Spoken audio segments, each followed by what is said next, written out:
So when I got back to Germany, I went to train at the International Interdiction Course in Stettin, Germany. It's a NATO-operated, basically special forces training. They were using 50 caliber machine guns, which is basically what was already described, almost salt shaker-sized rounds flying out of this fully automatic weapon that's accurate range is almost about 2,000 meters. Mark 19 fully automated, belt-fed grenade launchers, where you hold the butterfly down and grenades fly out the other end. These weapons' primary use is for basically anti-vehicle weapons. In our rules of engagement that we just learned a month prior, we were not supposed to use these weapons on civilian enemy. Once we got to these men, they were blown into pieces. There was no sign of any sort of weapons, any sort of anything upon them. I was told by the sergeant, scout, that we were replacing, that these men were out in their fields farming. Because the periodic electricity in their town, the pumps that irrigated their fields only operated while they had electricity, which meant to farm their fields, sometimes they had to go out into the dark, knowingly risking the curfew to farm their fields. I asked the sergeant why did he fire upon these men if he knew that they were farming in their field, after he explained to me why they were there. And he told me because they were out after curfew. This is the kind of confusion that goes on every day in Iraq. Whether it's innocent civilians that we can't understand who they are or what they're doing, and there's muzzle flashes, and we just eliminate the enemy and they're in the way. Or, whether it's men in a field that, we assume are innocent anyways, but we don't even give them the benefit of the doubt, and we shoot them regardless. These things happen over and over again. And we don't have many photos of it. We don't have many stock footage of it.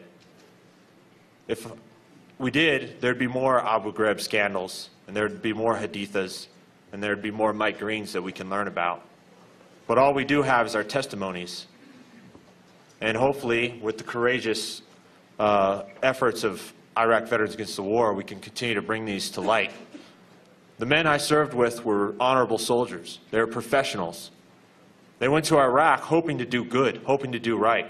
They went to Iraq to defend their country, to defend their neighbors, and defend their citizens. However, we found rapidly that that was not the case, that we were killing the Iraqi people in horrible ways, and we had to. We had to do it to protect ourselves and to operate our missions in the most safety that we could possibly do it. And most soldiers are going through this, whether they've seen a true atrocity or not. The truth of the matter is that the war is the atrocity.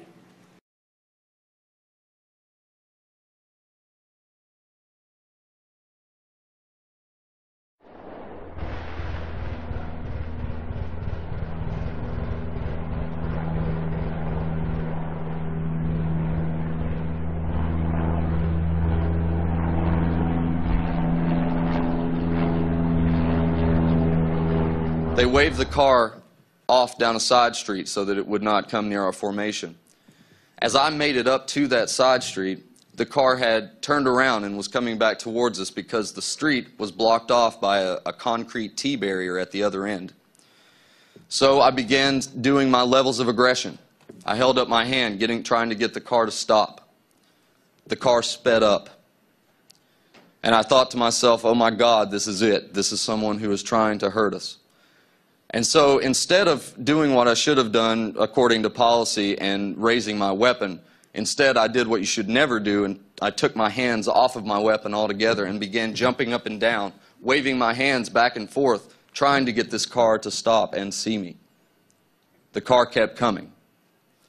And so I raised my weapon, and the car kept coming. I pulled my selector switch off of safe, and the car kept coming. I was applying pressure to my trigger, getting ready to fire on the vehicle, and out of nowhere a man came off of the side of the road, flagged the car down, and got it to pull over.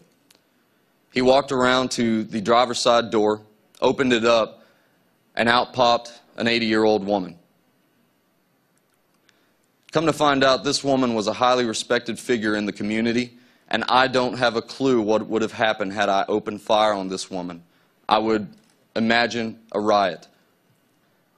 If a foreign occupying force came here to the United States, and regardless of what they told us, whether they told us they were here to free us, to liberate us and to give us democracy, do you not think that every person that owns a shotgun would not come out of the hills and fight for their right to self-determination?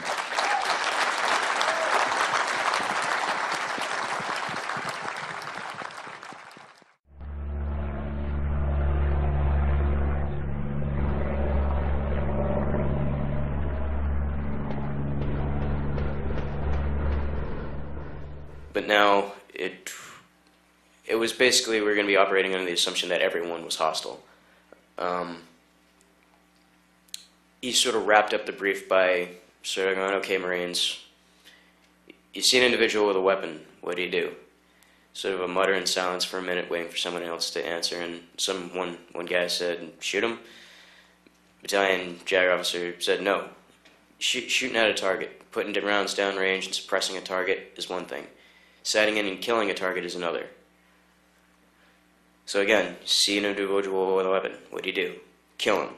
You see an individual with a pair of binoculars, what do you do? Kill him. You see an individual with a cell phone out, what do you do? Kill him.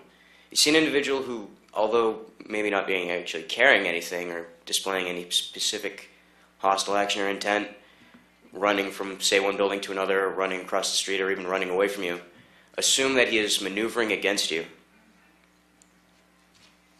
and kill him. You see an individual with a white flag, and he does anything but approach you slowly and obey your commands, assume it's a trick and kill him. Fallujah, we went by those ROAs. Fighting was fairly intense for the first few days, especially. As under the whole recon by fire thing, we leveling houses before we even went in became pretty commonplace, using bulldozers and tanks to do the job for us and walking the rubble. On top of all the destruction that we just wrought in general, a lot of extra stuff happened too. Like, if after the first few days things began, to calm down incrementally, and we'd be holed up in houses and whatnot for, a few hours to maybe a day or two, and we'd get bored, we'd get angry and not be tired anymore, and just be like, let's break stuff.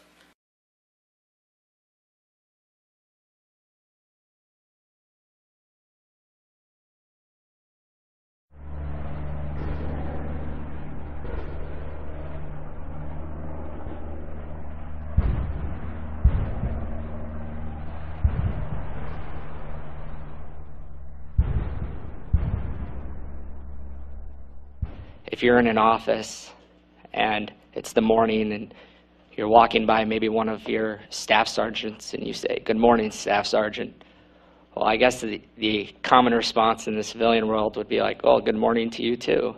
But in the Marine Corps, you get kill babies. And that's motivating. That's not meant to be funny, or that's meant to motivate you and, start off your day with kill babies. During my second combat deployment, I was deployed to the United States Embassy in Kabul, Afghanistan from 2004 to 2005. So people who didn't even have licenses back in the States or know how to drive stick were now driving these vans through the crowded downtown streets of Kabul, Afghanistan at extremely high speeds, at the fastest the vehicles would go, driving in oncoming traffic, driving between the two lanes, pushing vehicles out of the way. And on one occasion, a man was killed for coming through an intersection at speeding vehicles. He was hit by the vehicle. He was not shot. Our vehicle hit this man, and we kept driving. I do not know if his family received any reparations or any repayment from the U.S. government. At another time, one of the drivers without a license, while going through one of the main circles in the city, hit a man and his donkey on a cart. And, we talk about it here. You take away something as simple as one vehicle or your donkey, that's an entire family's livelihood. And that family could have been ruined by this small one incident. Finally, I'd like to talk about my third deployment, and that's to Iraq. Again, in 2005 to 2006, we were stationed in downtown Fallujah at the mayor's compound. We had a couple of Marines that were being punished, and one of their punishments was to remove all this paperwork from the top floor of the mayor's compound and bring it down into our dumpsters while in full gear. This took hours for them to do, and I think it might have spanned it across days, actually. Well, after all the paperwork was gone, I finally had a chance to sit down with my interpreter and just ask, what was all that paperwork? Well, come to find out, we destroyed all the birth certificates of the city of Fallujah.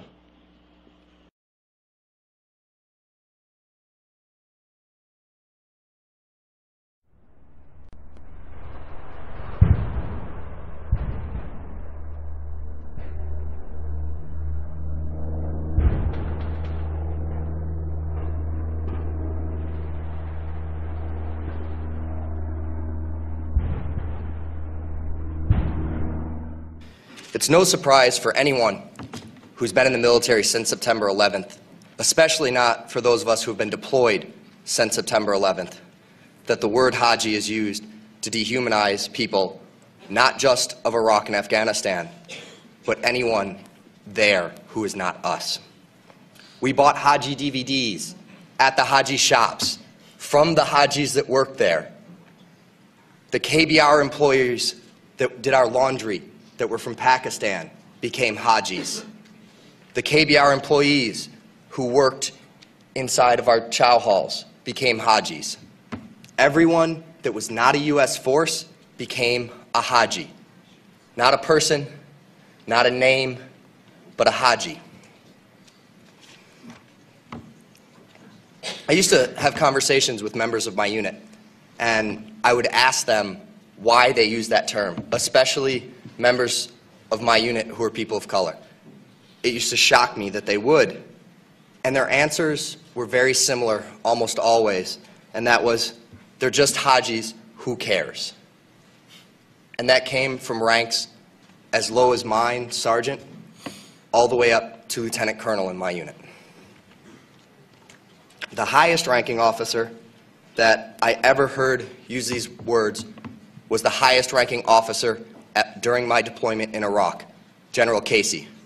During a briefing that my unit, the 42nd Infantry Division Rear Operations Center at FOB Spiker, gave to General Casey, I heard him refer to the Iraqi people as Hajis. I have one story that I want to share with you. One of the most horrifying experiences of my tour that still stays with me. There was a traffic control point shooting. Traffic control point shootings are rather common in Iraq. They happen on a near or daily basis. What happened was a vehicle was driving very quickly towards a traffic control point.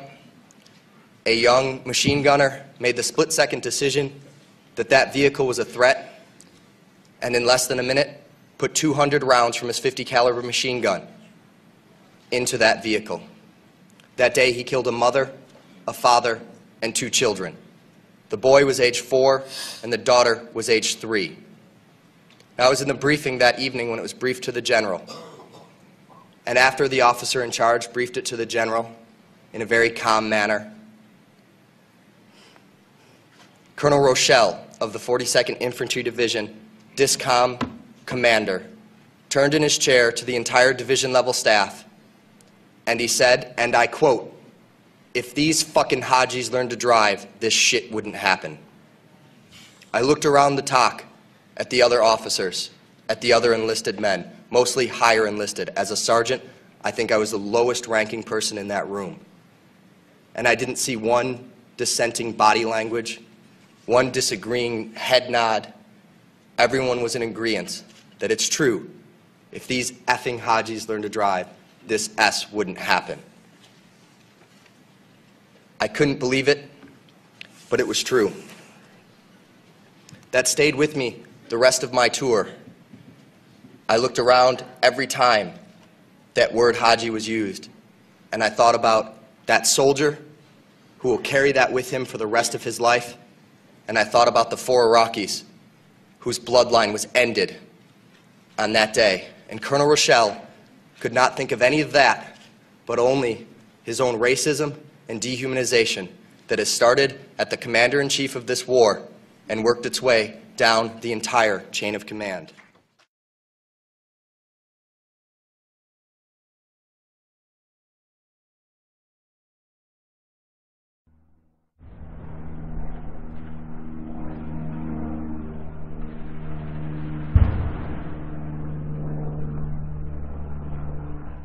Haji was the enemy. Haji was every Iraqi. He was not a person, a father, a teacher, or a worker. And it's important, we've heard this word a lot during Winter Soldier, but it's important to understand where this word came from. And to Muslims, the most important thing is to take a pilgrimage to Mecca. It's the Hajj. And someone who has taken this pilgrimage is a Haji. And it's something that in traditional Islam is the highest calling in the religion. So we took the best thing for a Muslim and made it into the worst thing. But history did not start with us, and since the creation of this country, racism has been used to justify expansion and oppression. The Native Americans were called savages, the Africans were called all sorts of things to excuse slavery, and Vietnam veterans know of the multitude of words used to justify that imperialist war. So Haji was the word we used. It was the word we used on this particular mission I'm going to talk about. And we've heard a lot about different raids and kicking down the doors of people's houses and ransacking their houses. But this mission was different, a different kind of raid. I never got any explanation for these orders. We were only told that this group of houses, 5 or 6 houses, were now property of the US military, and we had to go in and make those families leave those houses. So we went to these houses and informed the families that those homes were no longer their homes. We provided them no alternative, nowhere to go, no compensation, and they were very confused and very scared and did not know what to do and would not leave, so we had to remove them from those houses. One family in particular, a woman with 2 small girls, a very elderly man and 2 middle-aged men, we dragged them from their houses and threw them onto the street. And arrested the men because they refused to leave, arrested the old man, and sent them off to prison.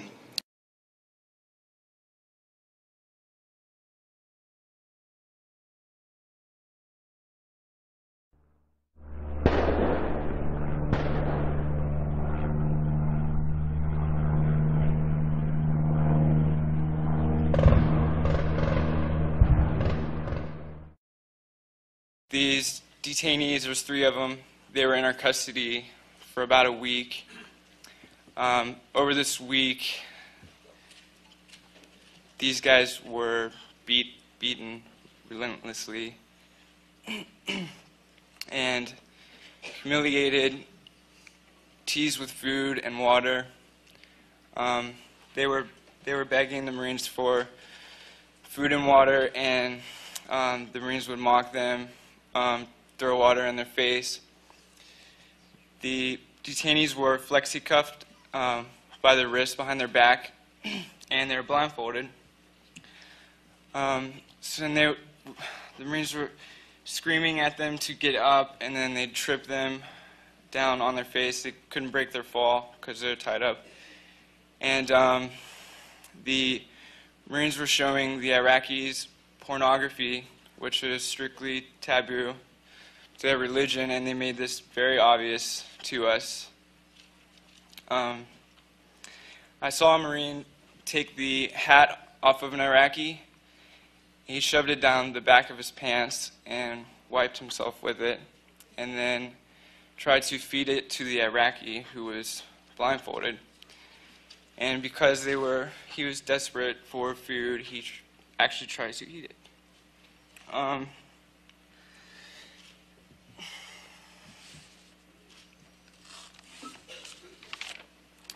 Another situation, well, let me get back to that. These guys were in our custody for about a week, and I didn't see them eat the whole time. I wasn't around them 24/7. I don't know how long the posts were, but I didn't see them eat or sleep at all.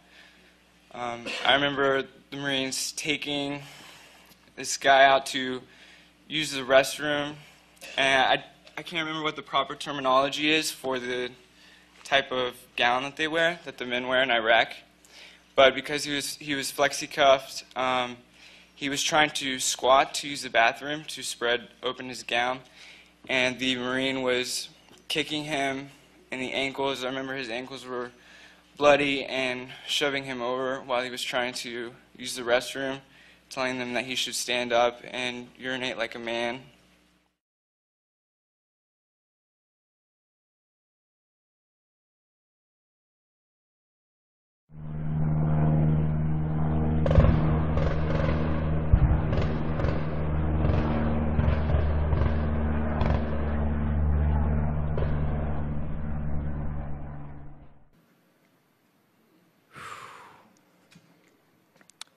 there's definitely,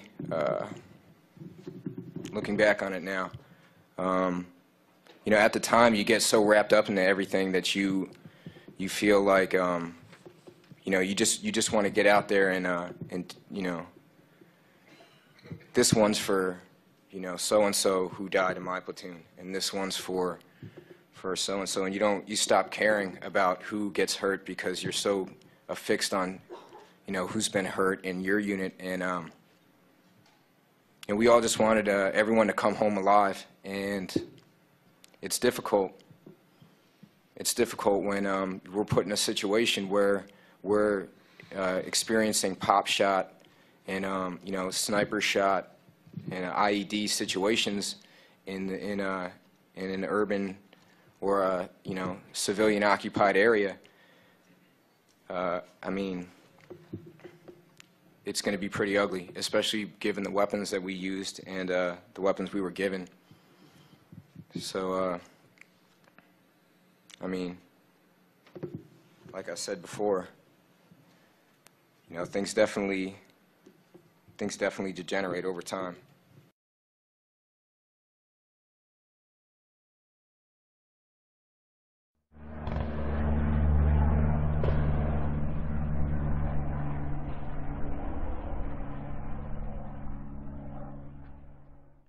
The problem is the occupation. Let me say that again. The